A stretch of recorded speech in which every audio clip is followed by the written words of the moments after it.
Hi friends, இன்றைக்கி ஒரு சூப்பரான சட்னி ரெசிபி பார்க்கலாம். ஒரு கடாயில் எண்ணெய் விட்டு உளுந்து 2 ஸ்பூன், கடலைப்பருப்பு 2 ஸ்பூன், 10 காஞ்ச வரமிளகாய் சேர்த்து நல்லா வதக்கிடுங்க. அதுக்கப்புறம் ஒரு 1/4 கிலோ சின்ன வெங்காயம் இல்லைன்னா பெரிய வெங்காயம் கூட சேர்த்துக்கலாம். ஆனால் சின்ன வெங்காயம் ரொம்பவே டேஸ்ட்டாக இருக்கும். இது கூட 2 பழுத்த தக்காளி, ஒரு பிஞ்ச் புளி சேர்த்துக்கோங்க. இதையும் நல்லா வதக்கி விட்டுருங்க.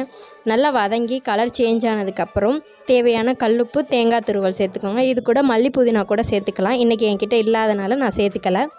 இதையும் நல்லா வதக்கி விட்டு ஆற விட்டு அதுக்கப்புறம் ஒரு மிக்ஸி ஜார் மிளகாய் இல்லாமல் மற்றதை மட்டும் ட்ரான்ஸ்ஃபர் பண்ணிக்கோங்க. இதை மட்டும் ஃபஸ்ட்டு அரைச்சி எடுத்துருங்க. இது எதுக்காகனா என்னோடய 1 இயர் பேபிக்காக நான் ஃபஸ்ட்டு தனியாக மிளகாய் இல்லாமல் அரைச்சி எடுத்துக்கிறேன்.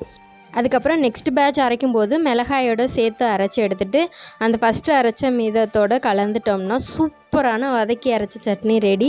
இது சூப்பராக இருக்கும். இட்லி தோசைக்கு செம்மையாக இருக்கும். அதுவும் சூடாக இட்லி இருந்தால் எத்தனை வேணால் சாப்பிட்டுக்கிட்டே இருக்கலாம். ட்ரை பண்ணி பாருங்கள்.